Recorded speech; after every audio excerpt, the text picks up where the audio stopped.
What is up, everybody? Welcome to another episode of Shorts on Sports with Brandon. If you're listening to this, YouTube, Spotify, or wherever you may be, if you like what you hear, if you like what you have heard in the last couple weeks, subscribe. Give it a like. Give me a comment. If you hate it, like it, let me know. I want to know. I appreciate your support, whether you love to hate or hate to love. I love all you guys, and I appreciate every time you guys tune in, whether you like it or not.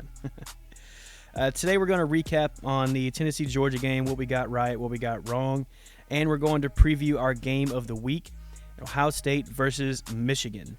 So let's jump right in. The Tennessee-Georgia recap, not going to spend a whole lot of time on this because I do have a lot of things that I want to get into for the Ohio State-Michigan game. The very first thing I got wrong with the Tennessee-Georgia game, it's probably my biggest miss of the game. I said Milton was going to be heavily involved in the run game. I thought he was going to have 15-plus carries. I thought that's what he was going to need to get Tennessee going, to make sure that the offense was focused around him, lots of RPOs. Well, he got 4 carries, and that's on top of that, he had negative 13 yards. So that's my biggest miss. I thought he should have been more involved there. I laughed at myself pretty hard when I saw that. When I was reviewing this. The next thing, I'm just going to tell you the stats right here. I'll let you decide if I was right or if I was wrong. I'm going to take it as an L. You guys can decide for yourself. But I said the line of scrimmage was going to control the game and control who wins the game. The statistics there is Tennessee had 4 tackles for loss and 1 sack. Georgia had 3 tackles for loss and 1 sack. But Georgia also had more rushing yards. So if I look at it, I really do think Tennessee may have won the line of scrimmage in the statistical category. But if you watch the game, if you actually watch, I do think Georgia's offensive line held up pretty well. I thought Milton was running around like crazy, trying to get away from the pass rush, lots of pass breakups. So if you watch the game and you study the film, I do think Georgia may have won the line of scrimmage, but statistically, it doesn't look like that. So I'm going to mark that up as an L for me. I'm cool with that. Hopefully we get a couple wins later in the year for other games.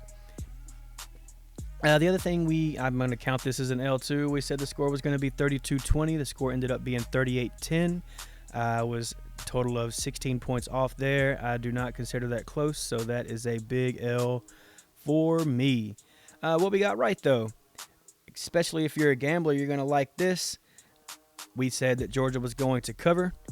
We said the under was going to hit. It was not going to be a shootout. We got all those things right. So if you listen to me, if you listened all the way through the episode, I don't give you the, what you should bet on, what you should take until later in the episode. So if you listened to the whole thing and took my advice, you probably made some money. If not, then, it's okay. You're a loser. You can learn from your mistakes and take my advice this week. So I do want to touch on this too. I did say that Tennessee was going to get out to a fast start. I did not expect them to score on the first play of the game. I really don't think anybody did. And they did get out on a fast start. They did. But I really expected their crowd to keep them in the game for longer than they did. The game did not stay as close for as long, until the second quarters when it started getting out of hand. Really thought Tennessee's crowd was going to be able to make a difference there for a little longer. And as a Georgia fan, I am glad that I was wrong there. So go Dogs. Let's jump into Ohio State, Michigan. I'm going to jump into their offense first. Both offenses is what we're going to talk about here. I'm going to go ahead and tell you, I give the edge to Ohio State on offense. I'm just going to jump right in and say it. I think Ohio State's offense is better. I think Michigan gets a lot of credit for their offense. I'm not exactly sure why they have a game manager at quarterback, and I don't want to hear you try to argue with me. I can show you stats. I can show you film all day that he's just a game manager, and he has all the stats to prove it too. Listen to this stat line. 73% passing. That's good, right? Well, most of your game managers are accurate quarterbacks. Only 2,335 yards passing. No, sir. No, thank you. No, that's not me. Now, a lot of that is because Michigan averages 14 more carries a game than passes, which is crazy. I think that's a huge number. I don't think I've seen one of those in a very, very long time where you run the ball that much more than you pass. And that, to me, right there, I don't necessarily like. Michigan does score a lot of points. I mean, they're averaging 38 points a game. But, I mean, that doesn't mean a whole lot to me. I personally don't think Ohio State or Michigan have a very tough schedule. So when you talk about the points they're scoring per game, that doesn't mean a whole lot to me. I want to look at the film. I want to know what I see with my eyes. And what my eyes tell me are that J.J. McCarthy is a game manager. And so is Kyle McCord. So, I mean, he is too. It's not like I'm giving him all the props in this game. He's a game manager too. And Kyle McCord gets a lot of hate for his accuracy. Is he less accurate than McCarthy? Yes. But he also has better stats than McCarthy besides completion percentage. He has more yards. He has more touchdowns. He has more yards per game. And I don't understand how McCarthy gets all this hype. I really, really don't. I don't know where it comes from. It's got to be because Michigan's good. It's got to be. Because I don't think he's that good. I don't. I think, the third week into the season, he was getting talked about for winning the Heisman. Get out of here, man. That is ridiculous. McCarthy winning the Heisman. No. I think he'll be lucky to be drafted. Quote me if you want.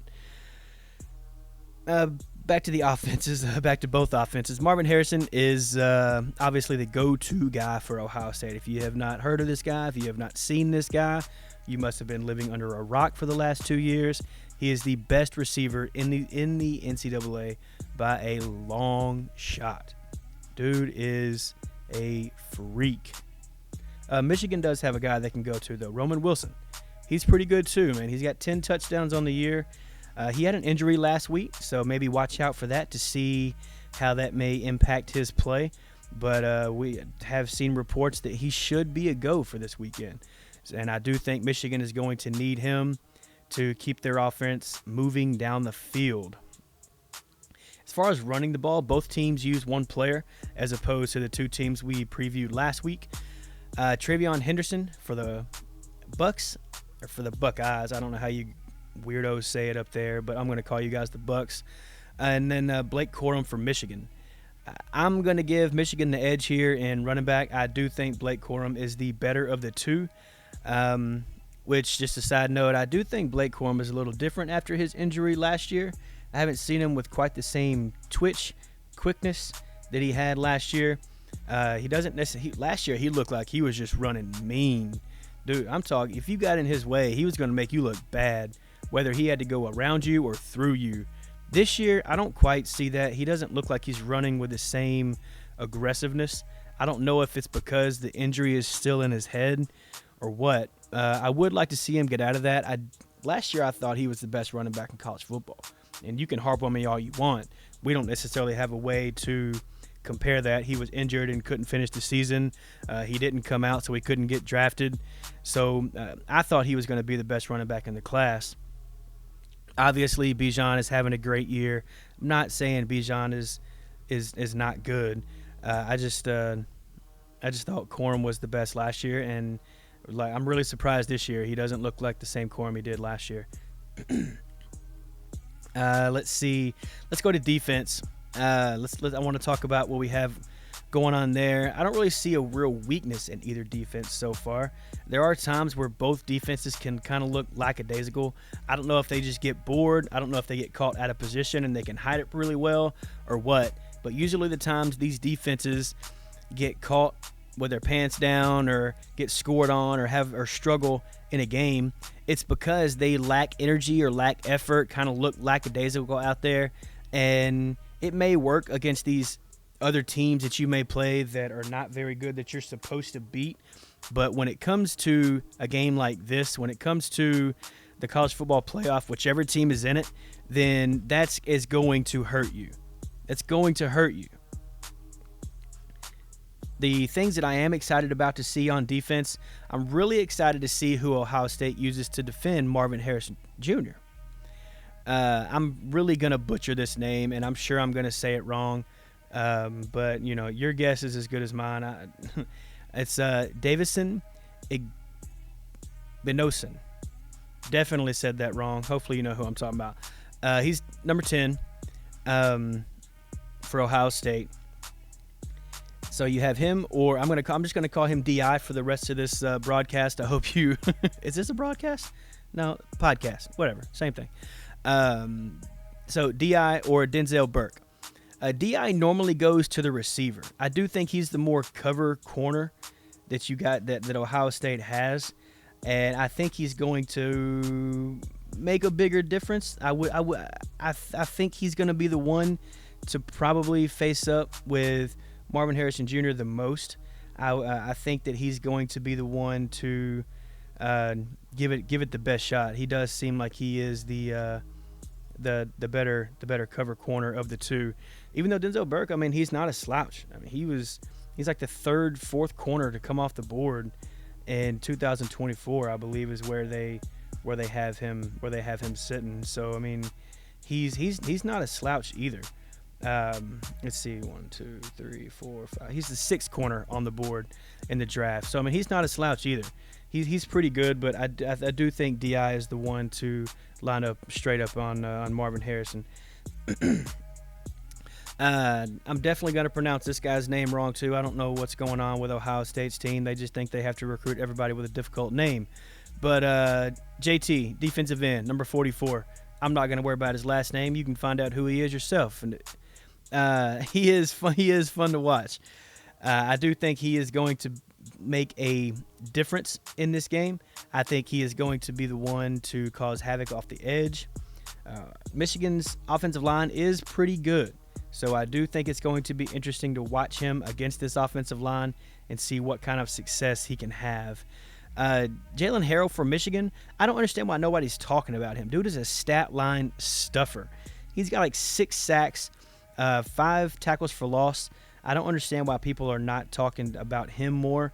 I think he's a stud, and I think he's going to have some pretty good draft capital when it comes time for him to get drafted. Let's talk about betting real quick. If you're going to bet on this game, Ohio State is a 3.5-point dog in this one, and the over/under is sitting right about 45.5. I'm looking at DraftKings. I have seen it different other places, but DraftKings is what I use. That is not a promo. That's not a shout out. They don't give me any money. I don't care which one you use. Some places I have seen it already all the way down to 2.5. I do think that most places get it down to about 3 or 2.5 by kickoff. The over/under, though, is really, really hard. 45.5. I don't know which way I want to go with that. I really, really don't. Personally, I took Ohio State. I took them plus 3.5. I see this game being pretty close, but I give Ohio State the edge because they have their entire coaching staff. They do. That's not a shot. If you want to hear a shot at Michigan, listen to my last video. I tell you exactly what I think about Michigan and their entire situation. I am trying to keep that whole part of this out of this evaluation, but I don't think Michigan holds in. I think Ohio State ends up winning the game. I think you should look at Ohio State plus 3.5, and I think you're going to be a winner.